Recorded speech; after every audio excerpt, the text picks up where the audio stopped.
Brothers and sisters, dealing with disrespect is something we all go through, and it's not easy.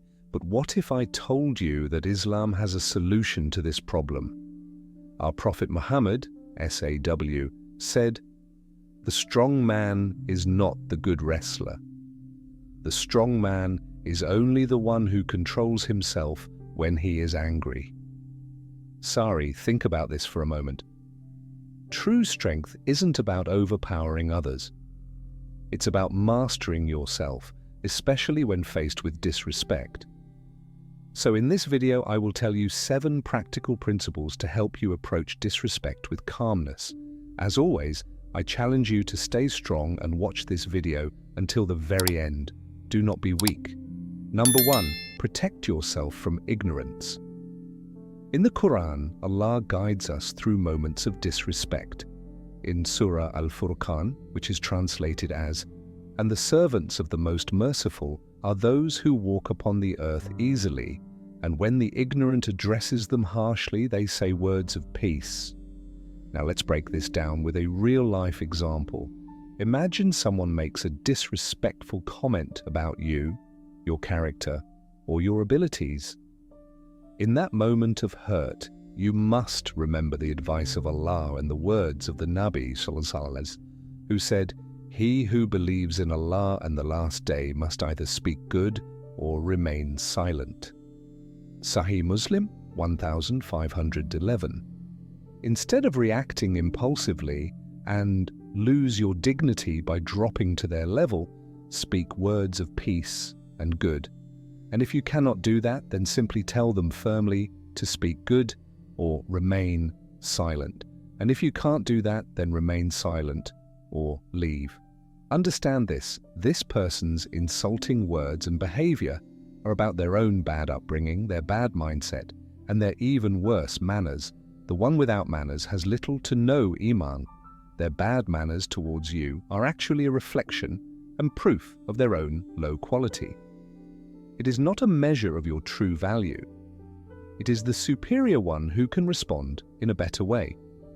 So remember, the best way is to respond with words of peace. If angry, then don't speak. Say, "Sit down," "Lie down," or if you don't feel safe or calm, simply leave. Not every situation needs to be addressed right then. Only when you respect yourself and maintain your composure will you show true strength. Number 2, self-reflection. In Islam, self-reflection is something that our Prophet Muhammad SAW encouraged us to engage in. He said, "Take account of yourselves before you are taken to account." Tirmidhi.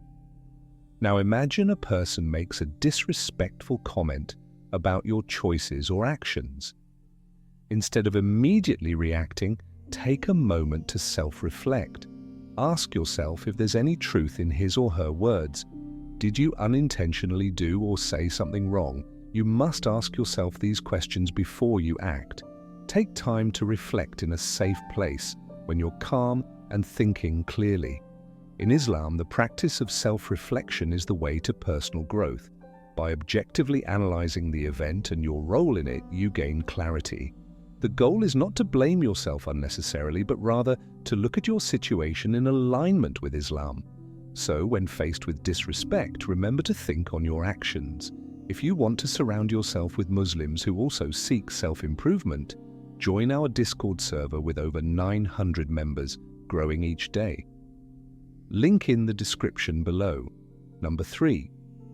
When angry, make wudu. Anger is a strong feeling. It is like a burning fire. Anything that gets close to it gets affected by it, and it spreads quickly to everything in its surroundings, taking everything along with it.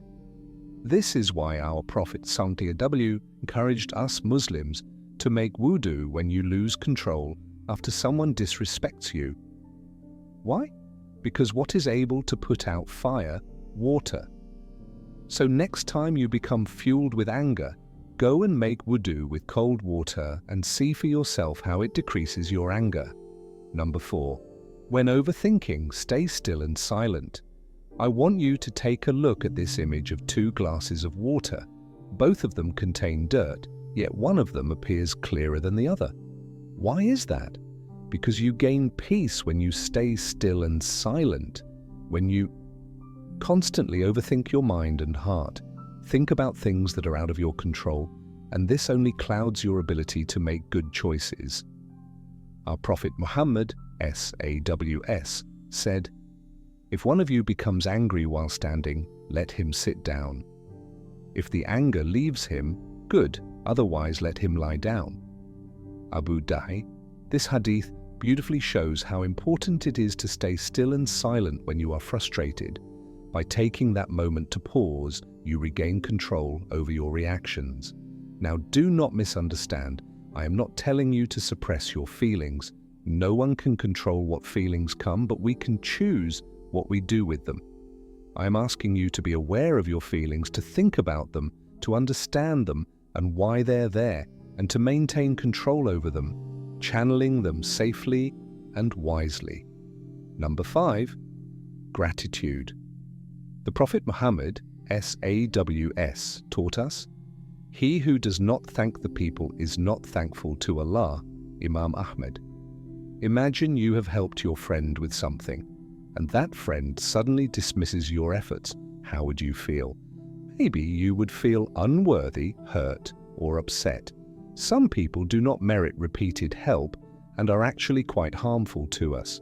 True friends will appreciate our efforts and will help us as well, but everyone can make mistakes occasionally, and your friends will too. Remember the Prophet SAWS's journey to spread Islam. This is a prime example of why we should be thankful and kind, even if our kindness is ignored. This is because your actions are for the sake of Allah, and your reward comes from Allah only.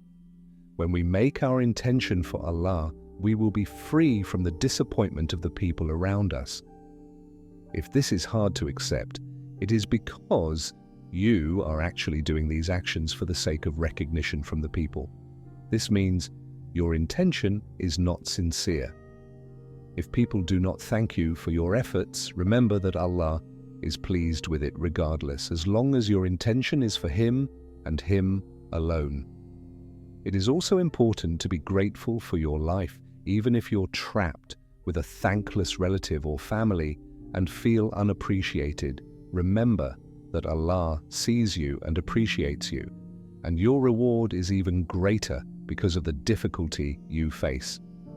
Remember all the good that you have and know that there is certainly someone else in another part of the world who would be happy to trade you for your problems because their life is so much worse. With this in mind, you can feel grateful for the decree of Allah in your life, increasing your iman, increasing your blessings from Allah, and becoming a good example for those around you. Number 6. In the Qur'an, we are reminded that Allah is the ultimate controller of all things, all situations and all destinies. This trust in Allah and Him alone is called tawakkul, reliance. Allah is interpreted to have said, "Indeed, say, nothing will befall us except what Allah has decreed for us. He is our protector." Let the believers then put all their trust in Allah. People can say and act in different ways. That is human, but if you let it affect your emotions and actions, suddenly you will see yourself falling into their trap. So trust that Allah's plan is way bigger than any small-minded incident or disrespect, and know that this difficulty is a test of your character, your heart, your submission to Allah, and your trust in His Sharia and His Messenger, SAW. Number 7, forgiveness. In Islam, forgiveness is like a superpower. It brings peace to your heart. The Quran teaches us about forgiveness in Surah Al-Imran, verse 134, that Allah loves those who pardon others. Imagine a friend or family member saying something hurtful to you. We all have experienced this at some point. Now, instead of holding on to that pain, you can choose to forgive. The Prophet Muhammad, SAW, said, "It is not lawful for a Muslim to stop talking to his brother for more than 3 days. However, do remember that this is in the case of the one who is not doing injustice to you and who is not harming you in your religion. Forgiveness is not saying, "What happened is okay." It's saying, "I won't let this hurt me anymore." And it's taking your reward from Allah. It's like freeing yourself from a heavy load on your back. By forgiving, you can let go of the anger and the resentment, making room for growth and contentment. However, do not let that person back into a position where they can hurt you again or be close to you unless they have sincerely apologized and reformed their ways.